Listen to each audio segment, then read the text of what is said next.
하겠습니다. 구약 성경 시편 107장 10절에서 15절 10절에서 15절까지 한 목소리로 같이 읽겠습니다. 사람이 흑암과 사망의 그늘에 앉으며 공고와 쇠사슬에 매이면 하나님의 말씀을 거역하며 지존재의 뜻을 멸시함이라. 그러므로 그가 고통을 주어 그들의 마음을 겸손하게 하셨으니 그들이 엎드려줘도 돕는 자가 없었도다. 이에 그들이 그 환난 중에 여호와께 부르짖음에 그들의 고통에서 구원하시되 흑암과 사망의 그늘에서 인도하여 내시고 그들의 얽어맨 줄을 끊으셨도다. 여호와의 인자하심과 인생에 행하신 기적으로 말미암아 그를 찬송할지로다. 아멘. 할렐루야. 복된 자 잘 오셨습니다. 우리 옆 사람 함께 인사 나눠봅시다. 반갑습니다. 잘 오셨습니다. 잘 오셨습니다. 우리가 하늘의 언어가 두 가지가 있다고 우리가 전번에 설교 말씀을 들었는데 그 두 가지 언어가 뭐라 그랬어요? 할렐루야와 아멘이라 그랬어요. 할렐루야와 아멘은 하늘의 언어이기 때문에 우리가 이 땅에서 쓰면 쓸수록 복이 있다 그랬습니다. 여러분 예배 시간에 또 대표 기도할 때나 찬송할 때 또 하나님의 말씀을 들을 때 아멘 할렐루야로 응답하셔서 하나님의 축복이 더 충만하게 임하기를 바라겠습니다. 오늘 기도 제목은 기적은 일어난다입니다. 따라해 봅시다. 기적은 일어난다. 기적은 일어난다. 오늘 본문 15절에 보면 기적이라는 단어가 나옵니다. 기적이라는 단어 15절 말씀 읽어보겠습니다. 시작. 여호와의 인자하심과 인생에게 행하신 기적으로 말미암아 그를 찬송할지로다. 그랬어요. 인생에게 행하신 기적이다라는 말이 나옵니다. 여러분 기적이란 무엇입니까? 기적이란 쉬운 말로 해서 사람의 힘으로 할 수 없는 일이 일어나는 걸 기적이라 하죠. 사람의 힘으로 사람의 생각으로 일어날 수 없는 일이 일어나는 것을 우리가 기적이라 그럽니다. 오늘 15절 방금 읽은 15절에 보면 누가 우리 인생을 위해서 기적을 행하신다고요? 누가 우리의 인생을 위해서 기적을 행하신다고요? 15절에 보니까 여호와라고. 여호와는 하나님의 이름 가운데 하나죠. 하나님이 우리 인생을 위해서 기적을 행하신다 그랬어요.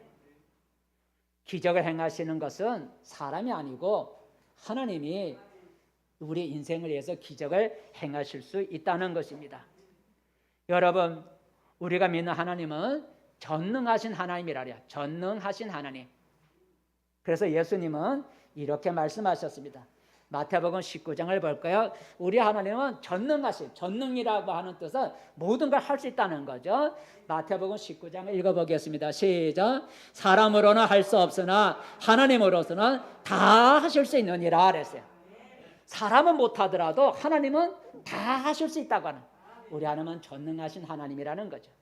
그 전능하신 하나님이 살아계시다는 거죠.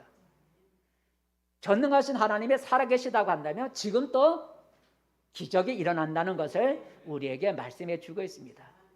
여러분 우리는 살아가면서 내 힘으로 해결할 수 없는 여러 가지 그런 어려운 일을 만날 때가 있어요. 내 힘으로 해결할 수 없는 그런 상황에 직면할 때가 있어요.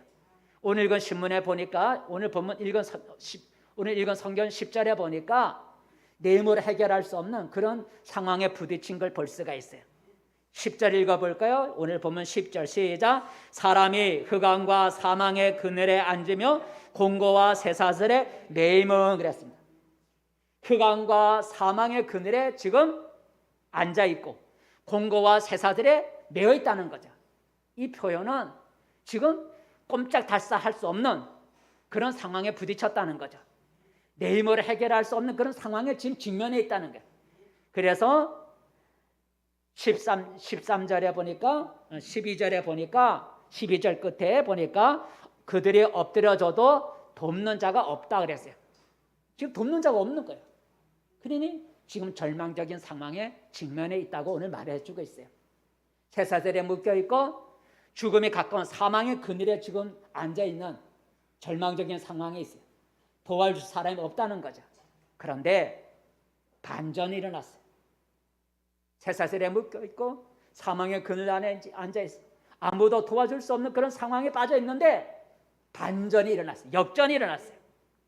어떤 역전이 일어났냐면 흑암과 사망의 그늘에서부터 벗어나게 되고 묶여있던 쇠사슬이 풀어지는 반전이 일어났다는 거예요. 그게 14절에 나와요. 14절 읽어볼까요? 반전이 일어났습니다. 시작. 흑암과 사망의 그늘에서 인도하여 내시고 그들의 얼검의 줄을 끊으셨도다. 방금 전만 해도 쇠사슬에 묶여있고 사망의 그늘에 앉아 있었어. 절망적이었는데 상황의 역전에 대해 반전이 일어났어. 사망과 흑암의 그늘에서부터 벗어나게 되고 묶여있는 쇠사슬이 풀어졌다는 거죠. 어떻게 그런 일이 일어났을까요? 저절로 일어난 것이 아니라 하나님이 기적을 행하셨다는 거예요. 13절을 읽어볼까요? 이런 일이 어떻게 일어났을까요? 13절이죠. 13절 읽어보겠습니다. 시작. 이에 그들이 그 환난 중에 여호와께 부르짖음에 그들의 고통에서 구원하시되. 그들의 고통, 사망의 그늘과 쇠사슬의 묶음에 그 고통에서부터 구원을 내셨다는 거죠. 누가 그 일을 하셨다고요? 하나님이 하셨다는 거예요. 환난을 당한 자들이 하나님께 13절에 보니까 부르짖었다는 거죠. 하나님 앞에 기도했어요. 내가 지금 이런 어려운 가운데 있습니다. 도와주세요 하고 하나님께 부르짖었더니 하나님이 그 기도를 들으시고 그들의 그 고통에서 건져내셨다 그랬어요. 하나님이 기적을 행하셨다는 거예요. 그러므로 여러분, 우리는 살아가면서 절망적인 상황이나 내 힘으로 해결할 수 없는 일을 만날 때 기적을 행하시는 하나님을 우리는 바라봐야 합니다. 그리하면 살 길이 열리는 줄로 믿습니다. 그래서 이 시간에는 하나님이 행하시는 기적을 생각해 보면서 함께 은혜를 나누고자 합니다. 여러분, 살아계신 하나님은 오늘도 우리 가운데 우리를 위해서, 오늘 본문에 보니까 인생을 위하여 그랬어요. 우리를 위해서 하나님은 오늘도 기적을 행하실 수가 있습니다. 그런데 하나님은 무조건 기적을 행하지는 않는다는 거죠. 기적을 행하시는 하나님이지만 그냥 시도 때도 없이 아무렇게나 하나님의 기적을 일으키는 것 아니죠. 아닙니다. 하나님의 기적을 일으키시도록 우리가 무엇인가를 해야 된다는 거죠. 오늘 성경 본문에 보니까 하나님의 기적을 행하도록 오늘 성경에 보니까 사람들이 하나님 앞에 부르짖어 기도했다는 거죠. 우리도 하나님의 기적을 일으키시도록 우리가 무언가를 해야 되는 거예요. 그렇다면 하나님의 기적을 체험하려면 어떻게 해야 될까요? 우리가 어떻게 해야 하나님이 우리 가운데 우리를 위해서 놀라운 기적을 행하실까요? 몇 가지가 있는데 여러분에게 말씀을 드리려고 해요. 어떻게 하면 하나님의 놀라운 기적을 나의 삶 속에 체험할 수 있을까? 먼저 여러분, 순종할 때 기적이 일어나요. 따라해봐요. 순종할 때 기적이 일어난다. 네. 이번에 순종할 때. 여러분, 순종이란 무엇입니까? 순종이란 이사람 또는 상관, 이 사람의 말이나 그 의견을 순순히 따라가는 것을 우리가 순종이라고 그러죠. 이 사람의 지시나 그의 의견에 내가 묵묵히 순순히 따라가는 걸 우리가 순종이라 그래요. 그렇다면 여러분, 우리가 무엇에 순종할 때 기적이 일어날까? 사람의 말에, 사람의 지시에 순종할 때 기적이 일어나는 것이 아니라 하나님의 말에, 하나님의 명령에, 하나님의 뜻에 순종할 때 기적이 일어난다는 거죠. 순종할 때 기적이 일어난다 그랬는데 그 순종이란 사람에 대한 순종이 아니라 하나님께 대한 순종을 행할 때 우리 가운데 하나님이 기적을 일으켜 주신다는 거예요. 여러분, 부모는 순종하는 자식을 기뻐해요. 그죠? 부모는 순종하는 자식을 기뻐하듯이 하나님도 자기의 명령과 뜻에 순종하는 자를 기뻐하시는 거예요. 그리고 자기의 말에 기꺼이 순종하는 자를 위해서 하나님은 기적을 행하셔요. 하나의 예를 들어볼게요. 성경에 나오는 사건이죠. 베드로를 여러분 보십시오. 예수님의 제자 가운데 한 사람이었죠. 어느 날 이 베드로가 예수님의 제자가 되기 전이었죠. 어느 날 이 베드로는 직업이 어부라서 갈릴리 호수에서 밤새도록, 그 호수가 크거든요. 그 호수에 밤새도록 그물을 내려놓고 그물을 끌어올리면서 밤새도록 그물을 가지고 물고기를 잡았어요. 그렇지만 그날따라 물고기를 한 마리도 못 잡았다는 거죠. 그 그물에 고기 한 마리 들어오지 않았다는 거예요. 이제 밤이 새워서 아침이 되었어요. 밤고기를 잡았는데 하나도 잡지를 못해서 이제 아침에 호숫가로 이제 나와서 이제 집으로 돌아가려고 이제 정리를 하기 위해서 그물을 해변가에서 씻고 있었어요. 호숫가에서 씻고 있었어요. 물고기도 한 마리 잡지 못한 그 베드로의 마음은 참 무척이나 더 몸이 지쳤을 거예요. 그런데 그때 하나님 아들 예수님이 그 아침에 사람들과 함께 그 갈릴리 해변가에 나타나셨어요. 그리고 예수님이 그 갈릴리 호숫가에 바다라고 하죠. 갈릴리 호숫가에 베드로의 그 배를 보시고 베드로에게 너의 배를 좀 쓰겠다고 이렇게 말씀하셨어요. 그리고 예수님은 그 베드로 집으로 돌아가려고 그물을 준비하고 정리하고 있는 베드로의 그 빈 배에 오르셔서 그리고 예수님을 쫓아온 사람들이 그 호숫가에 앉아서 예수님이 말씀을 전했어요. 그러니까 예수님은 베드로의 배에 앉아서 그리고 그 해변가에 그 물가에 앉아있는 무리들에게 예수님이 하나님의 말씀을 전했어요. 베드로는 집에 갈 수가 없잖아요. 예수님이 자기의 배를 빌렸으니까. 그래서 베드로는 자기 배에 앉아서 옆에서 말씀을 전하는 예수님의 말씀을 듣고 있었어요. 그는 자기 배를 빌려드려야 되니까. 그래서 그 배에 예수님이 앉아서 말씀을 전할 때 베드로는 그 배, 자기 배니까 그 배에 같이 앉아서 옆에서 말씀을 전하시는 예수님의 말씀을 듣고 있었어요. 시간이 지나서 예수님이 사람들에게 말씀을 전하는 마치 저처럼 이렇게 설교하는 모든 말씀이 끝났어요. 그러자 이 예수님이 베드로에게 배를 빌려준 베드로에게 이렇게 말을 하죠. 베드로야 깊은 데로 가서 그물을 내려 고기를 잡으라 그랬어요. 한번 읽어볼까요? 예수님이 무슨 말씀을 하셨는가? 4절 말씀 시작. 깊은 데로 가서 그물을 내려 고기를 잡으라 그랬어요. 지금 집으로 돌아가려고 하는 베드로에게 이제 지금 깊은 곳에 가서 그물을 내려서 고기를 잡으라 그랬어요. 근데 이 말을 하시는 예수님은 직업이 어부가 아니고 목수예요. 그리고 베드로는 이 호숫가에서 고기를 잡는 그 전문적인 어부였어요. 그러니 베드로는 물고기를 잡는 방법이나 물고기를 잡는 시간, 언제 많이 잡을 수 있는지, 그리고 호수 가운데 어디에 물고기가 많은지 다 경험상으로 많이 알고 있어요. 그러니까 예수님보다 더 많이 알고 있어요. 그런데 예수님이 어부도 아니면서 베드로에게 지금 깊은 곳에 가서 그물에 내려 고기를 잡으라는 거예요. 그거는 자기 상식과 맞지 않는 거죠. 자기는 어부예요. 지금 깊은 데 가서 고기를 잡을 수 있다면 자기가 지금 갔겠죠. 근데 지금 가봐야 고기를 잡을 수 없는 거예요. 밤에 고기가 많이 잡히기 때문에 어부의 경험상 밤에 가서 그물을 내려 고기를 잡은 거예요. 근데 예수님은 지금 어부의 생각으로는 고기를 잡을 수 없는 이 시간에 깊은 곳에 가서 그물을 내려 고기를 잡으라는 거예요. 자기 경험에 비춰보면 깊은 곳에 가서 그물을 내려 고기를 잡으라는 예수님 말이 옳지가 않아요. 순종하기가 참 어려운 말이에요. 그럼에도 불구하고 베드로는 자기의 어부의 경험을 내려놓고 예수님 말씀에 순종하기로 결단을 내리죠. 그래서 예수님에게 이렇게 말을 합니다. 5절이죠. 5절 말씀 시작. 선생님, 우리들이 밤이 새도록 수고하였으되 잡은 것이 없지만은 말씀에 의지하여 내가 그물을 내리리이다. 순종하겠다는 거죠. 어부의 경험상으로는 지금 고기를 잡을 수 없는 시간이지만 그러나 고기를 잡으라는 주님의 말씀에 의지해서 내가 그물을 내리겠습니다 하고 깊은 곳에 가서 아무 데나 가서 그냥 던졌어요. 여러분, 보통 그물을 내리면 그 그물에 고기가 들어올 때까지 몇 시간 동안 기다려야 되잖아요. 그죠? 낚시가 아니잖아요. 그물을 내려놓으면 그 그물에 고기가 몰려올 때까지 몇 시간 동안 기다려야 돼요. 그런데 이번엔 달랐어요.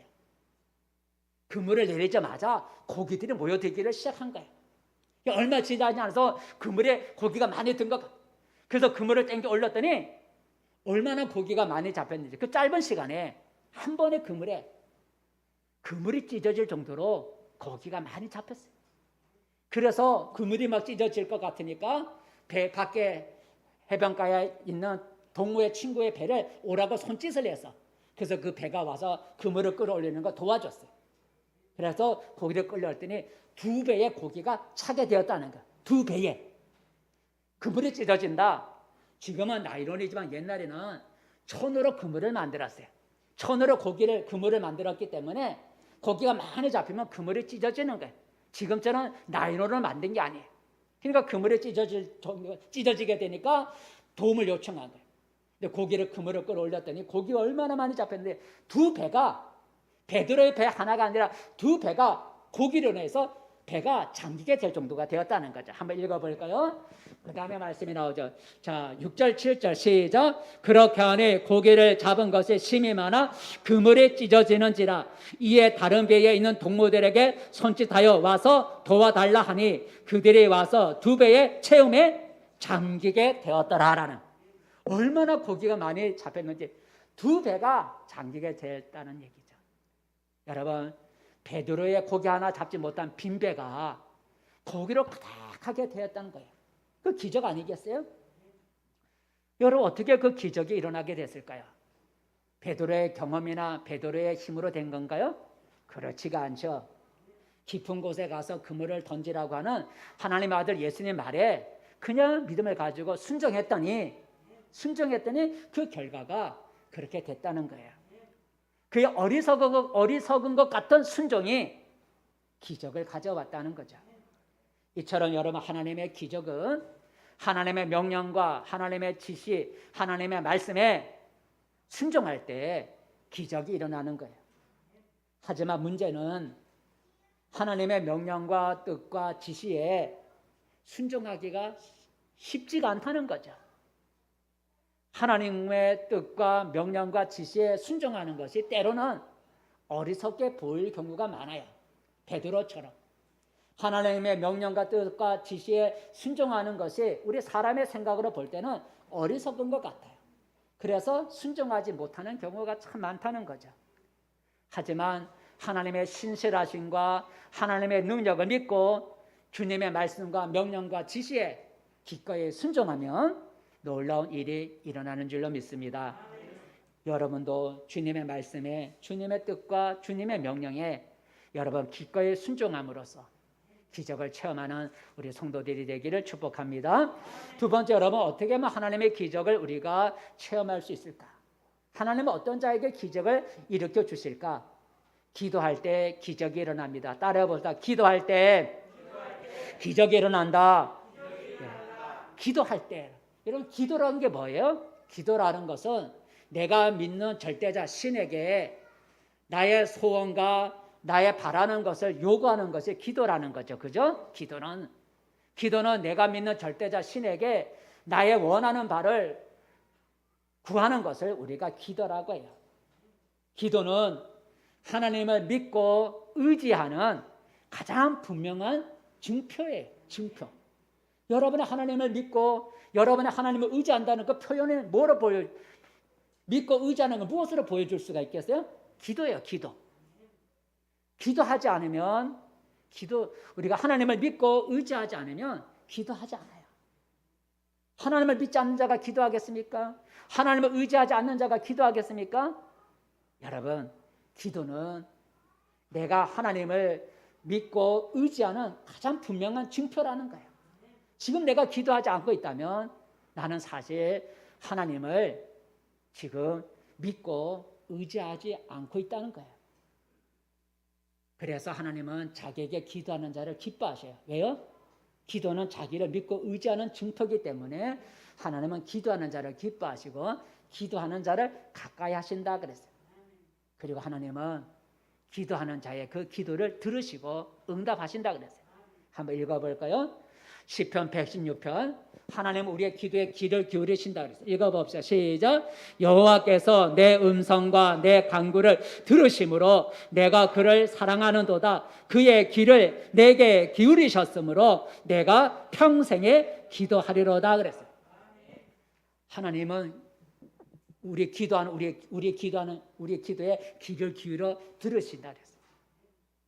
그리고 하나님은 자기에게 기도하는 자를 위해서 기적을 행하여 주신다는 거죠. 우리가 하나님을 기도할 때 하나님이 기적을 행해줘요. 그 기적은 내가 하나님을 믿고 하나님을 의지하는 증표이기 때문이죠. 성경에 많이 나오는데 하나씩만 예를 들게요. 구약 성경 유다 히스기야 왕의 사건이죠. 어느 날 유다 옆에 아수르라고 하는 큰 나라가 있어요. 아수르 왕 사네립이 자기 군사를 거느리고 유다를 공격해서 유다를 이렇게 위험에 빠뜨리고 유다의 수도가 예루살렘인데 예루살렘 성을 포위를 했어요. 그리고 아수르 왕 사네립이 말하는 거죠. 너희의 신 하나님 여호와가 너희를 내 손에서 건져줄 수 없으니까 나와서 항복하라고 요구를 했어요. 너희가 믿는 신이 내 손에서 너희를 건져줄 수 없다. 그러니 성에서 나와 내게 항복해라 라고 이 아수르 왕 사네립이 그렇게 협박을 했어요. 이 유다 나라는 조그마한 나라예요. 아수르를 대적할 수 있는 힘이 없어요. 지금 나라의 수도 예루살렘 성이 포위가 되었어요. 나라가 곧 망할 그런 직면에 망할 지경에 이르게 되었어요. 그때 그 유다 왕이 누구였는 히스기야인데 히스기야 왕이 하나님의 성전에 올라가서 그들의 협박하는 협박 편지를 하나님 앞에 펴놓고 하나님 앞에 도움의 기도를 드린 거예요. 하나님 도와주세요. 한번 그의 기도가 많이 있지만 길지만 한 기절만 한번 읽어볼까요? 어떻게 기도했을까요? 시작. 우리 하나님 여호와여 원하건대 이제 우리를 그의 손에서 구원하옵소서. 그리하시면 천하만국의 주 여호와가 홀로 하나님이신 줄 알리이다. 그래서 이제 우리를 그의 손에서 우리를 구원하여 주옵소서 하고 유다 왕 히스기야가 하나님의 성전에 올라가 그들의 협박 편지를 펴놓고 하나님 도와달라고 기도했어요. 그랬더니 하나님이 이사야라고 하는 선지자를 이 히스기야 왕에게 보내어서 하나님이 너의 기도를 들었다라고 말씀해 주었어요. 한번 읽어볼까요? 20절이죠. 20절 말씀 시작. 내가 아수르 왕 사네립 때문에 내게 기도하는 것을 내가 들었노라 그랬어요. 하나님 우리의 기도를 들으신다는 거예요. 너가 아수르 왕 사네립 때문에 내게 기도하는 걸 내가 들었다. 그래서 하나님이 내가 너희를 그 아수르 손에서 건져주겠다고 하나님이 약속을 하셨는데 34절이죠. 34 시작. 내가 나와 나의 종 다윗을 위하여 이 성을 보호하여 구원하리라 그랬어요. 지금 포위되어 있어요. 그 성이 포위되어 있어요.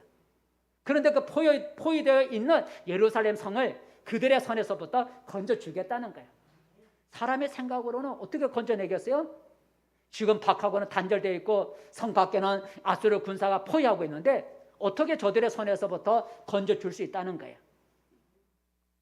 하나님이 어떻게 예루살렘 성을 건져주셨냐면 성경에 보니까 하나님이 그날 밤에 천사를 보내갖고 그 성을 포위하고 있는 아수르 진영의 군사 18만 5천 명을 하룻밤 사이에 죽여버리는 거예요. 여러분 사람이 죽어가도 여러분 18만 5천 명이 떼죽음을 당한다는 게 참 쉽지가 않아요. 18만 5천 명이 하룻밤 사이에 떼죽음이 된 거예요. 그래서 아수르 왕이 아침에 나가보니까 자기 군사 18만 5천 명이 송장이 되어 쓰러져 있는 거예요. 한번 읽어볼까요? 하나님 어떻게 역사하셨는가 기도를 듣고 35절 시작. 이 밤에 여호와의 사자가 나와서 아수르 진영에서 군사 18만 5천 명을 친지라. 아침에 일찍이 일어나 보니 다 송장이 되었더라 그랬어요. 하룻밤 사이에 하나님의 천사가 18만 5천 명을 죽인 거예요. 아수르 왕이 그 다음 아침에 이제 일어나 보니까 밖에 18만 5천 명이 송장이 되어 있는 거예요. 그러니 싸울 수가 있나요? 18만 5천 명이 죽었는데. 그래서 아수르 왕이 스스로 포위를 풀고 물러가게 된 거예요. 그러니까 칼 하나 쓰지 아니하고 이 유다가 아수르 손에서부터 구원을 받게 되었어요. 여러분, 히스기야가 어떻게 아수르 왕 손에서 벗어날 수가 있었습니까? 히스기야가 무슨 계략을 쓴 게 아니잖아요. 전술이 좋아서 이긴 게 아니잖아요. 오직 히스기야가 하나님 앞에 나아가 도와달라고 부르짖어 기도했더니 하나님의 기도를 들으시고 기적을 행해 주셨다는 거예요. 이처럼 여러분, 하나님의 기적은 우리가 하나님 앞에 간절히 기도할 때 기적은 일어나는 겁니다. 그래서 하나님은 자기에게 부르짖어 기도하라 그랬어요. 내게 부르짖어 기도하라 그랬어요. 읽어볼까요? 예레미야 33장 시작. 너는 내게 부르짖으라. 내가 내게 응답하겠고 내가 알지 못하는 크고 은밀한 일을 내게 보이리라 그랬어요. 내게 와서 제발 좀 부르짖어 기도해라. 그러면 너희가 알지 못하는 크고 놀라운 일을, 기적을 내가 너에게 보여주겠다라고 약속하셨어요. 그러므로 여러분도 하나님 앞에 간절히 부르짖어 기도함으로써 하나님의 기적을 체험하는 축복이 있기를 바라겠습니다. 세 번째, 여러분, 우리가 어떻게 하면 하나님이 또 우리의 삶 가운데 기적을 행하실 수 있을까? 따라해 봅시다. 믿음을 가질 때 기적이 일어난다. 네. 믿음을 가질 때. 이런 믿음이란 뭘까요? 믿음. 여러 가지 우리가 이제 그때 따라서 믿음을 여러 가지로 다르게 우리가 풀이할 수 있지만, 믿음이라고 하는 것은 하나님의 약속과 하나님의 능력을 의심하지 않고 확신하는 걸 믿음이라 그래요. 믿음이란, 신앙 안에서 믿음이란 하나님의 약속, 하나님의 말씀, 하나님의 약속과 하나님의 능력을 의심하지 않고 확고하게 믿는 그것을 우리가 믿음이라 그래요. 하나님의 말씀과 하나님의 능력을 다른 말로 신뢰하는 거죠. 의심하지 않고 하나님의 능력과 하나님의 약속을 신뢰하는 것을 우리가 믿음이라 그래요. 이런 믿음이 없으면 우리가 하나님을 의지할 수가 없어요. 하나님의 약속과 하나님의 능력을 우리가 온전히 신뢰하지 못하면, 신뢰하는 게 믿음인데 신뢰하지 못하면 우리가 하나님을 의지하지 못해요. 그래서 무슨 문제가 생기면 하나님을 찾지 않고 자기 힘으로 해결해 보려고 몸부림을 쳐요. 왜요? 하나님을 신뢰할 수가 없거든요. 하나님을 믿지를 못하는 거예요. 하나님의 약속과 하나님의 능력을 우리가 의심하지 않고 확실하게 믿는 걸, 확실하게 우리가 의지하는 걸 우리가 믿음이라고 그랬는데, 이런 믿음이 없으면 뭔 일이 생기면 하나님을 찾지 않고 자기 힘으로 해결하라고 해요. 하나님은 우리에게 그를 신뢰하는 믿음을 요구하셔요. 자기를 믿는 믿음, 자기를 신뢰하는, 하나님은 자기를 신뢰하는 그런 믿음을 우리에게 요구하셔요. 그래서 성경에 보니까 왜 의심하였느냐, 믿음이 적은 자여 왜 의심하였느냐, 의심하지 말고 나를 믿기만 해라, 이런 말씀을 하셨어요. 그러니까 믿으라는 거죠. 나를 신뢰하라는 거예요. 하나님의 약속을 신뢰하고 하나님의 능력을 신뢰하고 의심하지 말고 나를 믿으라는 거죠. 이걸 우리가 믿음이라 그래요. 여러분, 하나님은 자기를 온전히 신뢰하는 믿음을 가진 자들에게 기적을 행해 주세요. 하나님은 자기를 온전히 신뢰하는, 믿는 것, 하나님은 자기를 온전히 신뢰하는 자들을 위해서 하나님은 기적을 행해 주세요. 우리가 성경에서 그 사건을 볼 수가 있어요. 다니엘의 세 친구 사건이죠. 여러분, 다니엘은 바벨론이라고 하는 나라의 포로로 끌려가서 그 나라의 총리가 된 아주 성공한 사람이었어요. 근데 이 다니엘에게 친구 셋이 있었는데 그 친구 셋의 이름이 사드락과 메삭과 아벤누고였어요. 근데 다니엘의 세 친구는 비록 포로로 끌려가 바벨론에 가서 살고 있지만 하나님을 섬기는 그런 신앙인이었어요. 그렇기 때문에 다른 신에게는 또는 우상에게 절하지 않는 그런 신앙을 가졌어요. 하나님만을 섬기기 때문에 다른 신에게 엎드려 절을 하거나 다른 어떤 우상 앞에, 사람의 손으로 만들어 놓은 어떤 신상 앞에 가서 절하고 기도하는 걸 하지 않았어요. 그런데 어느 날 그 다니엘의 세 친구가 살고 있는 바벨론 나라의 왕이 느부갓네살 왕인데, 바벨론 왕 느부갓네살 왕이 자기 신상을 만들었어요. 들에 금으로 커다란 자기 신상, 자기 형상을 만들어 놓고 모든 백성으로 하여금 지위 고하를 막느라고 자기가 만들어 온 금신상 앞에 엎드려 절을 하라고 명령을 했어요. 누구든지 내 신상 앞에 절하지 않으면 뜨거운 불 속에, 불물불이라고 하는 뜨거운 용광로 속에 던져버리겠다고 그렇게 명령을 했어요. 모든 사람들이 그 왕의 명령에 따라 왕의 금신상 앞에 엎드려 절을 했는데, 다니엘의 세 친구는 하나님만을 섬기는 신앙인이었기 때문에 우상 앞에 절을 하지 말라고 하는 하나님의 명령을 알고 있기 때문에 그 왕 신상 앞에 엎드려 절하기를 거부했어요. 사람들의 고발로 인해서 다니엘의 세 친구가 느부갓네살 왕 앞에 끌려갔어요. 왕이 다시 한번 협박을 하는 거죠. 지금이라도 너희가 내 신상 앞에 절하면 좋거니와, 그렇지 않으면 용광로 속에 던지겠다고 왕이 협박을 하는데, 한번 읽어볼까요? 다니엘서 3장 15절 시작. 내가 만든 신상 앞에 엎드려 절하면 좋거니와 너희가 만일 절하지 아니하면 즉시 너희를 맹렬히 타는 풀물불 가운데 던져 넣을 것이니 능히 너희를 내 손에서 건져낼 신이 누구에 있느냐?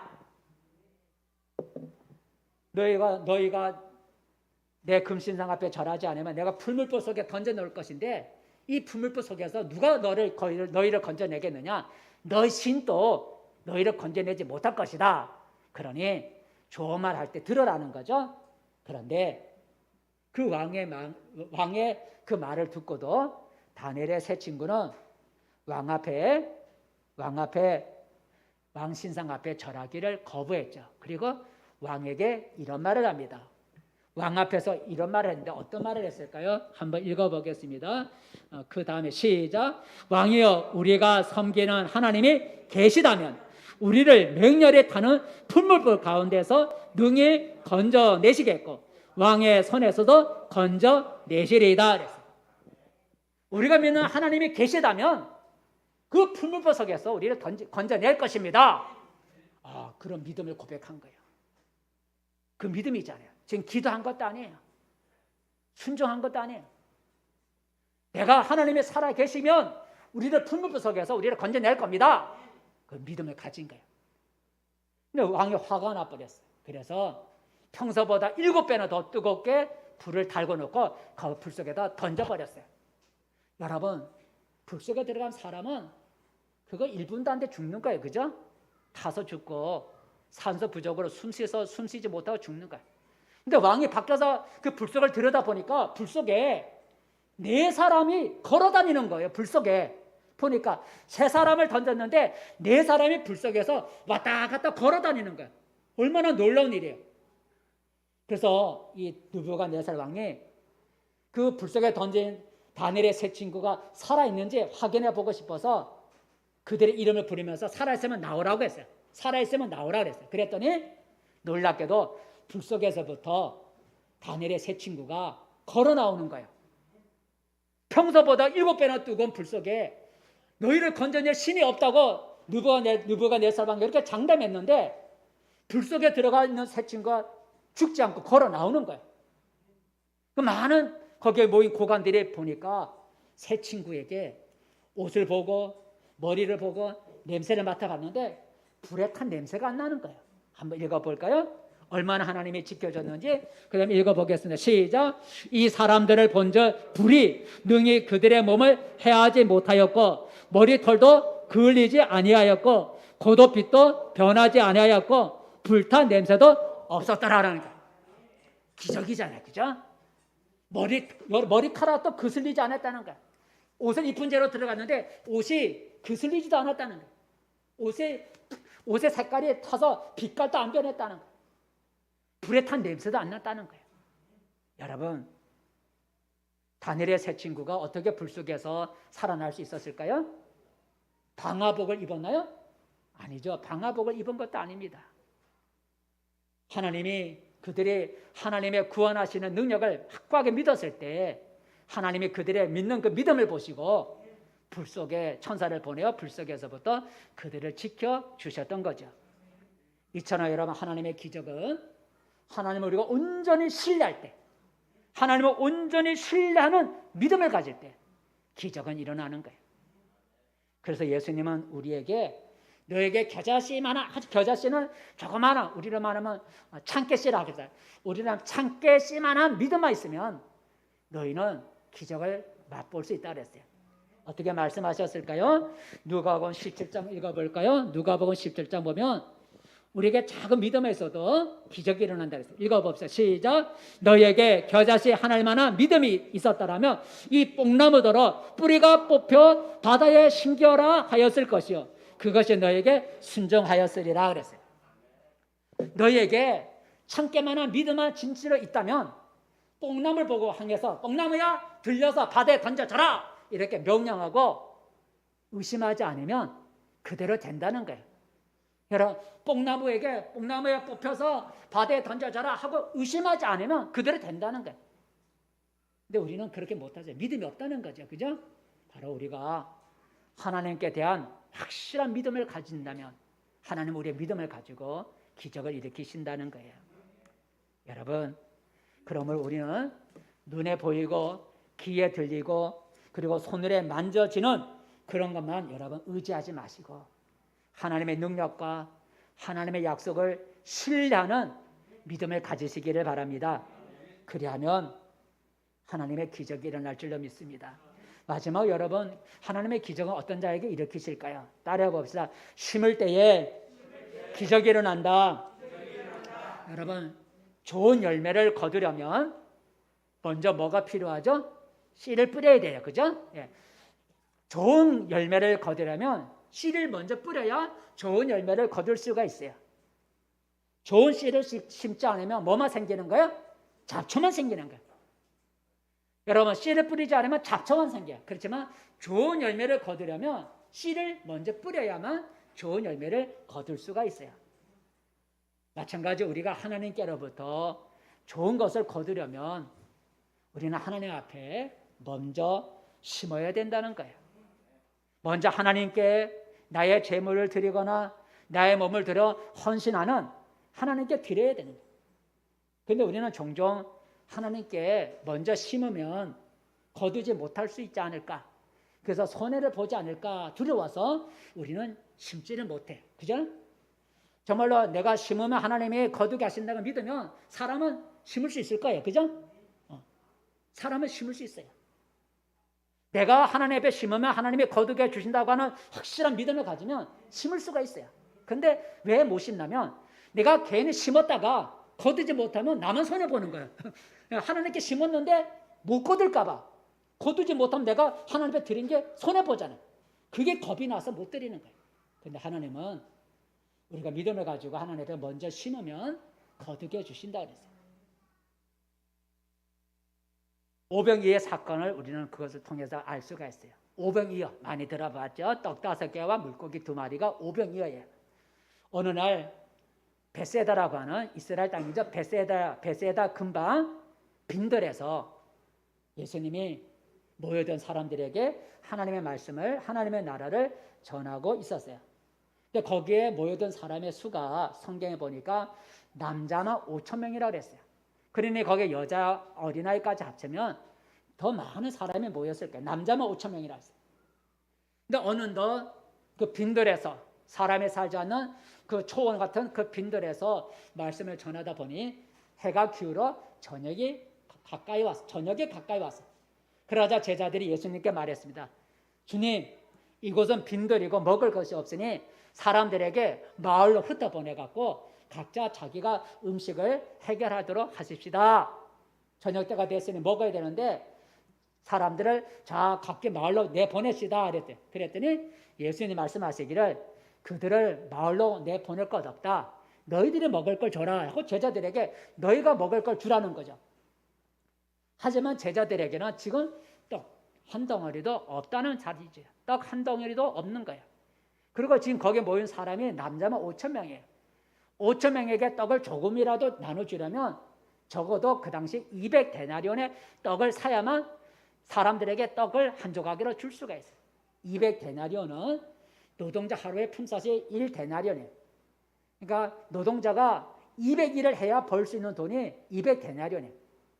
한 노동자가 200일을 해야 벌 수 있는 그 돈을 가지고 떡을 사도 거기 모인 사람들에게 떡을 조금씩밖에 못 준다는 거예요. 근데 제자들에게는 떡 200데나리온을 만큼 살 수 있는 그런 돈도 없고 지금 5,000명을 먹일 떡도 하나도 없는 거예요. 근데 예수님이 사람들 흩어버릴 거 없다. 너희가 먹을 걸 주라 그랬어요. 그러면서 예수님이 너희 가운데 이 가운데 떡이 얼마나 있는지 한번 떡이 얼마나 있는지 알아보라 그랬어요. 그래서 제자들이 거기 모인 사람들 가운데 가서 떡 있습니까? 밥 있습니까? 물어보니 사람이 숨겨놓는지 없는지 가져오지를 못했어. 그런데 제자 가운데 안드레라고 하는 한 제자가 예수님께 와서 말했어요. 주여, 여기 한 어린아이가 떡 5개와 물고기 2마리, 도시락이겠죠? 이 한 어린아이가 떡 5개와 물고기 2마리를 가지고 있는데 이것이 이 많은 사람들에게 무슨 소용이 있겠습니까? 겨우 떡을 알아보래서 떡을 알아보았더니 제자들 가운데 안드레 한 제자가 갖고 온 음식이 어린아이가 가지고 있는 떡 5개와 물고기 2마리를 가져온 거야. 이거 가지고 여기 5,000명에게 어떻게 무슨 소용이 있겠습니까? 라고 말을 했어요. 그런데 어떻게 됐습니까? 놀라운 일이 일어났죠. 예수님이 그 어린아이가 바친 떡 5개와 물고기 2마리로 거기에 모인 5,000명, 남자만 5,000명이 먹고도 배부르게 먹고 남은 것이 있는데 남은 걸 걷어봤더니 12강주리가 남았다는 거예요. 한번 읽어볼까요? 요한복음 6장 12절이죠. 한번 9절부터 12절이에요. 그래 봅시다. 11절부터 시작. 예수께서 떡을 가져 축사하신 후에 앉아 있는 자들에게 나눠주시고 물고기도 그렇게 그들의 원대로 주시니라. 그들이 배부른 후에 예수께서 제자들에게 이르시되 남은 조각을 거두고 버리는 것이 없게하라 하심으로 13절 말씀. 이에 거두니 보리떡 5개로 먹고 남은 조각이 12바구니에 찼더라 그랬어요. 떡 5개와 물고기 2마리를 드렸더니 그것으로 5,000명의 남자만 5,000명이 먹고도 배부르게 먹고도 12강주리가 남은 거예요. 이게 기적이잖아요. 어떻게 그런 일이 일어날 수 있었을까요? 한 어린아이가 먼저 바친 것이 있었기 때문이죠. 그죠? 한 어린아이가 바친 아주 작은 그것을 가지고 주님이 기적을 일으키셨어요. 이처럼 여러분, 하나님의 기적은 하나님께 우리가 기꺼이 드릴 때, 기꺼이 심을 때, 하나님 앞에 우리가 기꺼이 심을 때에 기적이 일어나요. 그래서 성경은 우리들에게 하나님께 먼저 심으라고 말씀하세요. 먼저 심으라고. 읽어볼까요? 잠언 3장에 보면 먼저 심으라는 거죠. 잠언서 말씀. 시작. 내 재물과 내 소산물의 처음 익은 열매로 여호와를 공경하라. 그리하면 내 창고가 가득히 차고 내 포도즙 틀에 새 포도즙이 넘치리라 그랬어요. 그리하면 너의 창고가 가득히 채워지기를 원하느냐? 그렇다면 그 앞에 내 재물과 포도주로 먼저 하나님을 섬기라는 거죠. 먼저 하나님 앞에 심으라는 거예요. 그리하면 내 창고가 가득히 차리라고 말씀하셨어요. 하지만 우리는 욕심과 인색함이 있어서 하나님께 먼저 드리기를 주저하죠. 하나님이 먼저 내게 주시면 그 후에 내가 드리겠습니다. 우리의 반응은 그렇죠. 하나님은 먼저 우리가 하나님께 먼저 심으면 하나님의 기적을 일으켜 주겠다고 하나님은 약속하시는데 우리는 하나님을 믿을 수가 없어서 하나님이 먼저 내게 주시면 그걸 보고 나중에 하나님께 드리겠습니다. 우리는 그렇게 생각을 하죠. 근데 그 생각도 또 바꿔지기도 하죠. 그래서 기적이 안 일어나는 거예요. 기적은 내가 먼저 하나님 앞에 심을 때에 기적이 일어나요.